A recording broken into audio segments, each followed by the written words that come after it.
Good morning. Good to be with you today again. Great to see our brothers and sisters from Oran Park. Good to see you visiting again.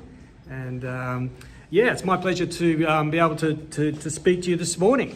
And so we're in Philippians chapter 1, 27 to 30. And if you've got a Bible, I encourage you to follow along with that today, because there are no slides by intention. Okay, this is an experiment. And so they have a title today.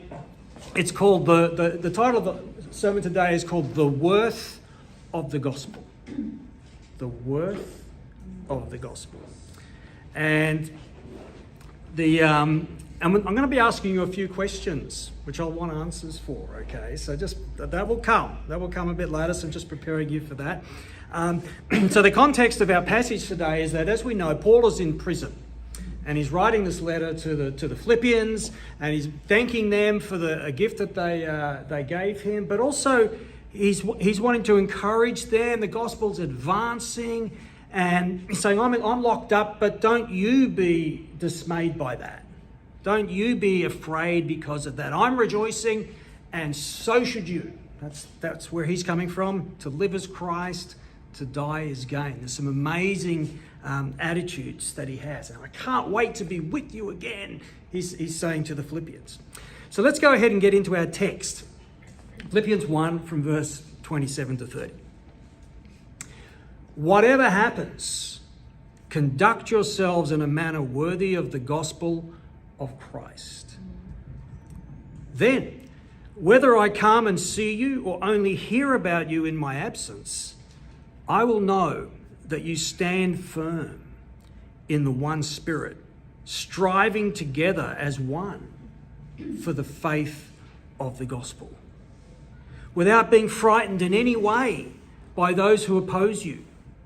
This is a sign to them that they will be destroyed, but that you will be saved, and that by God. For it has been granted to you on behalf of Christ not only to believe in him, but also to suffer for him, since you are going through the same struggle you saw I had, and now hear that I still have. That's our passage for today. So summarising, Paul's saying, look, I don't know if I'm going to get out of this jail or not, but either way, I want you to live in a way that is worthy of the gospel. I want you to live in a way that is worthy of the gospel. And that living in a way, that phrase, or conduct yourselves, the way you live your life, is translating a Greek word, politiousethe, which is where we get our word politics from. And the sense of the word here is to be a citizen, or behave as a citizen, or someone administrating civil affairs. And Paul uses the same word in Acts 23. He's defending himself before the Sanhedrin, and he says, brothers, I've lived my life before God in all conscience up to this day. This is how I'm conducting my affairs. This is how I'm living my life. And Philippi prided itself on being a Roman colony and offered the honour and privilege of Roman citizenship. So Paul's perhaps reminding them here that they should look to Jesus, not to Caesar, for their model of behaviour, since their primary allegiance is to God and his kingdom. So what he's really talking about here is the intentional choices that we all make about how we live our lives. Life doesn't just happen to you, does it? Sometimes it feels that way. All this stuff's coming at me, but the truth of the matter is that we all make intentional choices all the time. And maybe that choice is to do nothing and to hope it goes away, which is not a very good choice. But sometimes we operate that way. So our intentionality is in frame here. So conduct yourselves, whatever happens, conduct yourselves in a manner worthy of the gospel of Christ. And so that leads us to a question, which is, where does this worthiness come from? It comes from the worthiness of the gospel itself, right? And that raises a very important question for us. What then is the worth of the gospel? What is worth? Another way of saying that is, what would I be willing to pay? And another way of saying that is, how much does it cost? Paul's saying to the Philippians that because you've decided to live by the gospel, you've therefore seen and understood and you deeply value it. So much so it will affect your day-to-day conduct, your relationships with each other. It's going to affect your unity. It's going to affect your courage. So much so you will even suffer for it. Whatever happens, conduct yourselves in a manner worthy of the gospel of Christ. And of course, this word gospel, what's that? It's a translation of good news. The word is euangelion. That's where we get our word evangelism and evangelist from, right? That's the gospel. That's the English word gospel translates those words. And once we really understand the word of the gospel, we'll be willing to pay the price, right? If we understand the value there, we'll be willing to pay the price. We probably all heard a couple of parables that Jesus told along these lines in Matthew 13. The kingdom of heaven is like a treasure hidden in a field. When a man found it, he hid it again, and then in his joy went and sold all he had and bought that field. Again, the kingdom of heaven is like a merchant looking for fine pearls. When he found one of great value, he went away and sold everything he had and bought it. Jesus is saying that the kingdom of heaven is a great treasure or a magnificent pearl. When you find it, either by stumbling over it or searching for it intently, and you understand it, you'll do everything you can to get it. So let me open it up right here. I want to take us through 4 questions. It's a bit unusual to ask questions in a sermon, but we're going to do it. Okay. And you have permission to speak. Okay, here we are. Easy one first. Anybody? What does worthy mean to you? Just the word.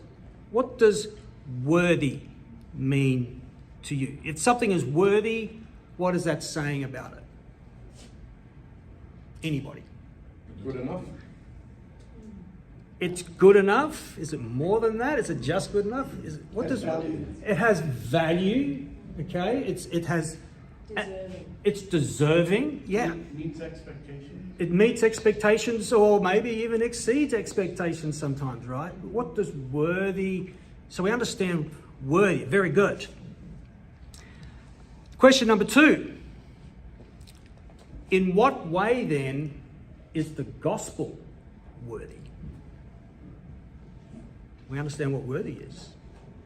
What way is the gospel worthy? It's got us thinking.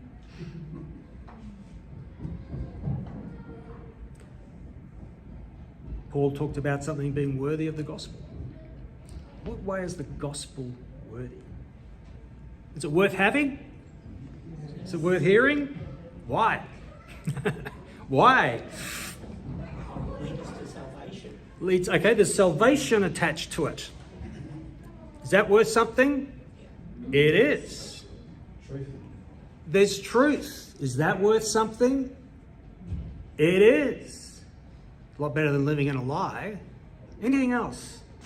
It guides us and teaches us. So there's instruction. Yes. There's okay. How do I live? How can I live my life? Well, the gospel is showing me how. There's value in that. There's worth in that. All right. Okay. Good. Question number 3 out of 4. What sort of conduct in a church setting would be worthy of the gospel then? Think about us, maybe. What sort of things that you could be doing is worthy of the gospel? Well, I just want to say, like, the previous slide that Tim showed us, about the financial structure. Oh, yes. We're giving. I mean, I think That's a reflection. a reflection. That's a reflection. Yep. Yep. We see this as worthwhile, We put somebody else, before us. and so we're prepared to give money to that. That's a very good point. Yep. Yep. So what else? So giving is one thing for sure. What else is worthy of the gospel? Serving. Serving other people, right? That's worthy of the gospel, definitely. Listening to it. Listening to it. Like application. Listening. Okay, so you're talking about really intentionally Yes. wanting to understand it, wanting to read it, wanting to listen to it. Yep. Anything else? Anything else? I think all those things. Serving is a big part of that. How we behave, how we treat people. Caravan. Imagine it there. A couple of shopping trolleys there, right? That's something that's worthy of the gospel. What about something, last question, something that's not worthy? What would be unworthy of the gospel? Bitterness, dissension, strife. Dissensions, strife, infighting. Yep. What else? Not praising God. Not praising God. not praising God. Yeah. Abusing people. Having kind of an apathetic attitude. Being apathetic. That's a good one. That doesn't stand out, but that's really true, isn't it? Just being apathetic. That's not treating it as it deserves, right? As the gospel would deserve. And I'm sure there's plenty others, but well done. Well done. How was that? Did we learn something from one another? Did we learn something from one another? Bottom line, I think what Paul is doing here is he's preparing the Philippians for some harder times coming up. And he sees persecution coming, and he wants them to be equipped to handle it as a church. So I've got three short points for us today. Number one, the worth of the gospel unites God's people. Point number two, the worth of the gospel casts out fear. And point number three, the worth of the gospel outweighs suffering. Let's talk about the worth of the gospel unites God's people. So it's very clear from this passage that Paul wants them to be unified as a church. It says in verse 27, stand firm in the one spirit, striving together as one for the faith of the gospel. How many spirits? One. Striving how? Together as one, right? Nothing unifies quite like a common threat. Yet it's not guaranteed, is it? It's not guaranteed. Sometimes in difficult times, people can band together, but then sometimes people can peel off. They can opt out of the battle. They can become a collaborator with the enemy. They can be a spy for the enemy. They might even try and make money out of the situation. It's not guaranteed that because trouble's coming your way as a group that you will be unified. You still have to work on it.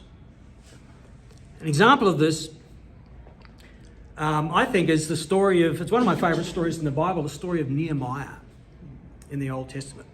And so the history was that Jerusalem had been destroyed by the Babylonians, and I mean really destroyed, right? They knocked the whole wall down, the external wall, which is very important in those days to protect the city. And they completely destroyed the temple, and they carried off all the temple treasures and things like that, and took a whole bunch of people and took them as prisoners to Babylon. So major deal, about 586 BC that happened.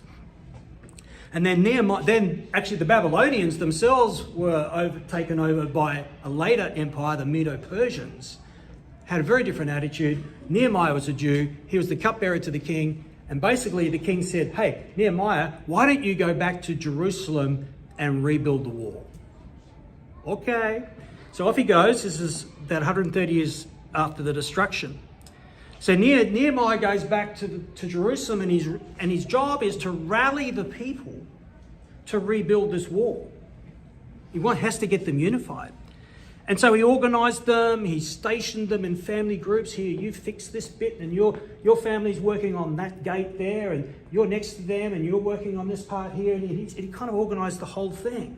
And he fed them from his own resources. And then what happened was they got opposition. Because some people really didn't like the idea that they were rebuilding this wall. And so, and the way we see the people respond is then they start protecting each other. And they hung in there. Some got discouraged, but they hung in there because they could see they were doing more than just building a wall. They were protecting each other, and they were restoring God's name. And that's what it says in our passage here, isn't it? That their unity is they're going to be protecting each other and preserving God's name against the opposition. Conduct yourselves in a manner worthy of the gospel. That's restoring God's name and striving together. That's protecting and encourage each other. And one other point on this is that in the passage it says standing firm in one spirit.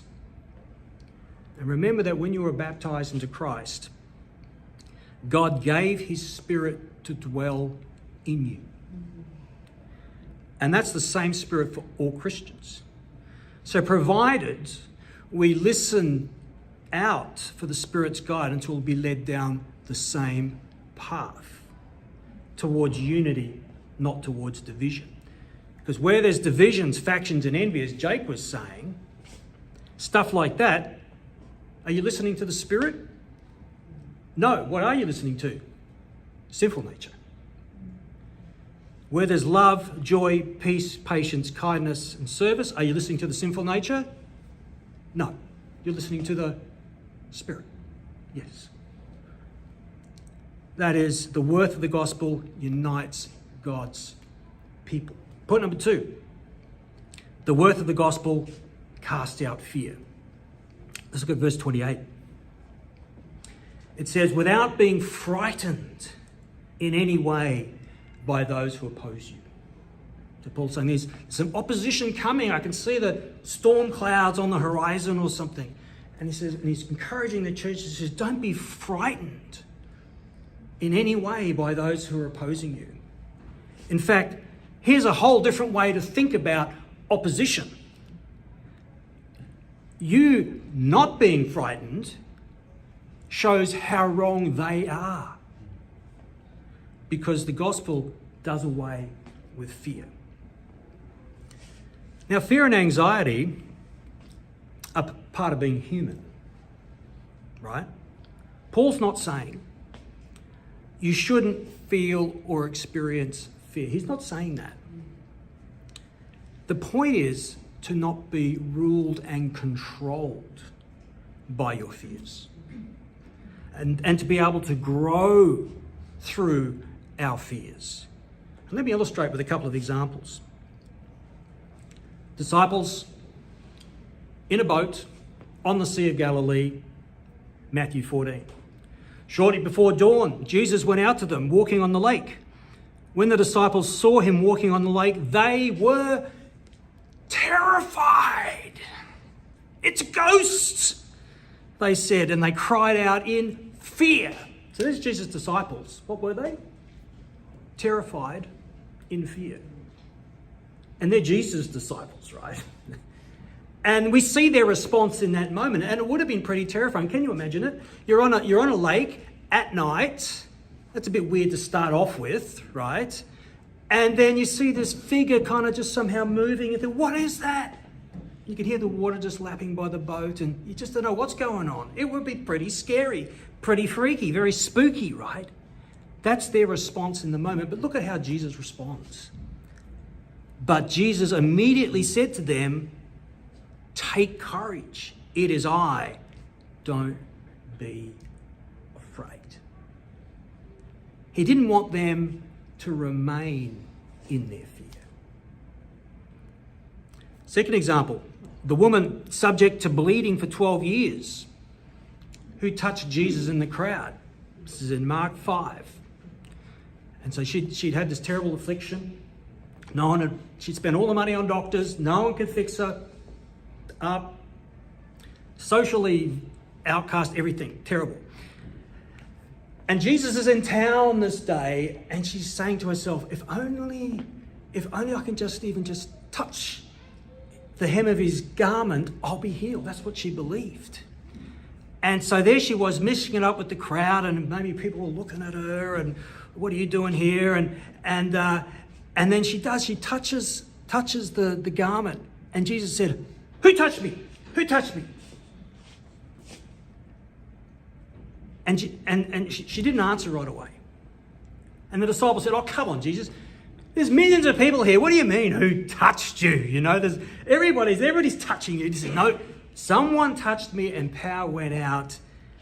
And Jesus wanted to know. He kept looking around. Verse 32, Jesus kept looking around to see who had done it. Then the woman, knowing what had happened to her, came and fell at his feet and, trembling with fear, told him the whole truth. He said to her, "Daughter, your faith has healed you. Go in peace and be freed from your suffering." Have you ever been in a situation where you're trembling with fear? Like you can't even operate. Panic. It's just, I don't know what to do. It's just a human condition, right? But Jesus is saying, I don't want you to remain in that. I want to help you out of that. And the woman, yes, she had tremendous fear, but what courage also. What courage. Despite her fear, she owned up. She said, "It was me," falling at his feet. And then the mercy and the love came straight away from Jesus. "Daughter, your faith has healed you. Go in peace and be freed from your suffering." You see, Jesus does not want us to remain in our fears, but through faith and trust, step into them and allow ourselves to experience something new. So what way, back to our text, in what way will the gospel help us to do that? What's the link between the worth of the gospel and dealing with fear? I want to read a passage from Hebrews chapter 2, verse 14. And it says, "Since the children have flesh and blood, he too shared in their humanity, so that by his death he might break the power of him who holds the power of death, that is, the devil, and free those who all their lives were held in slavery by their fear of death." So it says that Jesus came in flesh and blood. That was important, because then, see, you can kill someone who is flesh and blood. You can't kill an eternal God, but you can kill a human being. So that's why it was important for Jesus to be a human being. So he came in flesh and blood, so it was possible for him to die, because it was necessary for Jesus to die. And I'm going to ask one more question now. According to this passage, what did Jesus' death achieve? What did Jesus' death achieve? Takes away fear of death. That's true, but it's not in the passage. What does the passage say? Freeze from the fear of death. Fear, very good. If we're honest, a lot of us would have said, "Oh, he died. Why? To save us from our sins." That's what we always think. That is not what this one's talking about. We'll get it right. He said Jesus had to die so that we could be freed from the fear of death itself. And how does it work? How does it work? Well, His death broke the power of death that the devil has. And no, up until that point in time, that particular property the devil possesses was unchallenged. In all his destructive and annihilating force.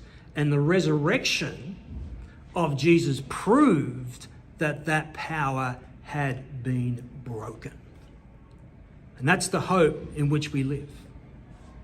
Sometimes think that when Jesus died on the cross, what happened after that? He was in a cage fight with the devil. And he was the victor. And he came back on the third day, resurrected. And the devil lost. This is the story of the Bible, right? And new life is now made possible. That's what happened at the cross. Physical death now is not the end. That's the hope that we have, right? Someone said it before. Eternal life. Where does it come from? Well, you have to deal with this death problem to get that. And that's what Jesus achieved through the gospel, through the good news. And so physical death is no longer the end because Jesus has seen to that. So let's go back to our text. Verse 27. I will know that you stand firm in the one Spirit, striving together as one for the faith of the gospel, without being frightened in any way by those who oppose you. This is a sign to them that they will be destroyed, but that you will be saved, and that by God. For it has been granted to you on behalf of Christ, not only to believe, but also to suffer for him. Do you see what Paul's saying here? He's saying, don't be frightened in any way by those who oppose you, even if it means suffering. Because that's part of the deal of being a Christian. Even if the suffering means death, you still have nothing to fear. And your lack of fear is a sign to your opponents. It would greatly unnerve them because you're supposed to be afraid of intimidation. But if you're calm, confident, trusting, they're going to slowly realize that they are on the losing team, despite their arrogance, despite their hubris, despite their intimidation. And this is a timely message, because verse 30 tells us, since you are going through the same struggle that Paul did. So point number one, the worth of the gospel unites God's people. Point number two, the worth of the gospel casts out fear. And finally, the worth of the gospel outweighs suffering. In verse 29 and 30, it's been granted to you on behalf of Christ, not only to believe in him, but also to suffer for him, since you are going through the same struggle you saw I had, and now hear that I still have. What do we think about this idea of suffering for the gospel? Hang on a sec. Someone says, I thought you said a few minutes ago the gospel was good news. Evangelion. I'm not seeing suffering in that word. And now you're talking about suffering. I didn't sign up for that. So long as I believe the right doctrines, isn't that what it means to be a Christian? Some people think that. A lot of people think that. But it's not true. It's probably one of the biggest lies that Satan has. The lie essentially says, if you believe the right things, you're saved. You're saved by grace, not works, right? That's a sneaky little lie. The truth is, that doctrine is important. But how you live your life is part of your doctrine. 1 Timothy 4, watch your life and doctrine closely. Persevere in them, because you will save yourself and your hearers. Anybody whose faith is purely intellectual and doesn't affect how they live is not saved. Impossible.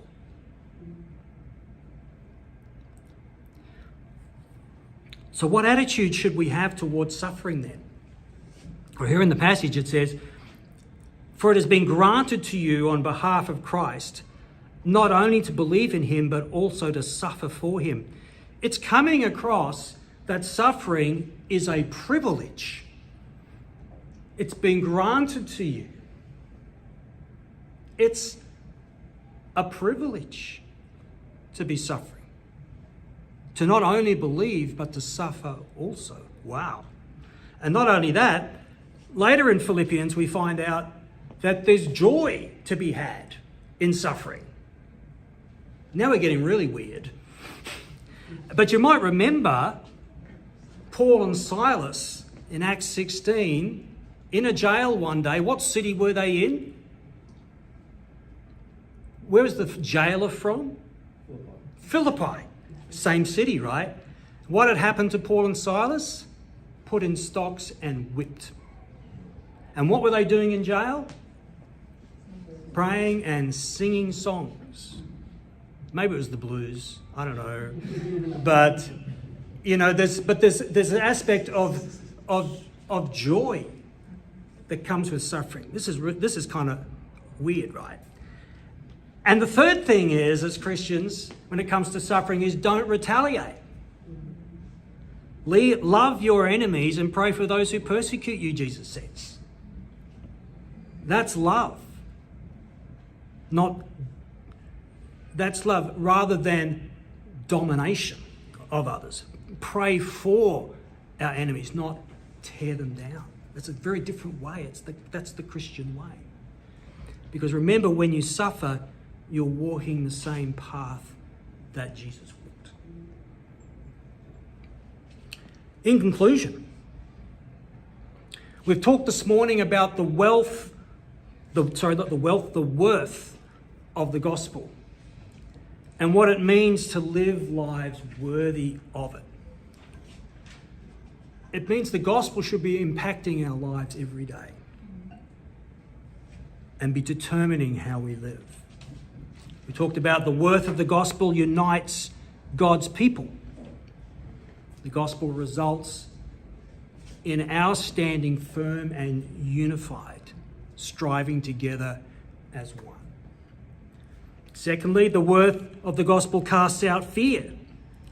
The gospel gives us reason and hope to overcome our fears, learning to trust in him who overcame, not being frightened in any way by those who oppose you. And thirdly, the worth of the gospel outweighs suffering. A life worthy of the gospel is willing to suffer for it. Being a Christian is not simply about believing certain doctrines, it's about being willing to even suffer for the gospel's sake. Suffering is not defeat, it's a rite of passage. So, brothers and sisters, let us live a life worthy of the gospel. Be steadfastly united with each other. Grow in overcoming our fears and being prepared to suffer in the knowledge and hope that Jesus has won that ultimate victory. Whatever happens, let's live life worthy of the gospel of Christ.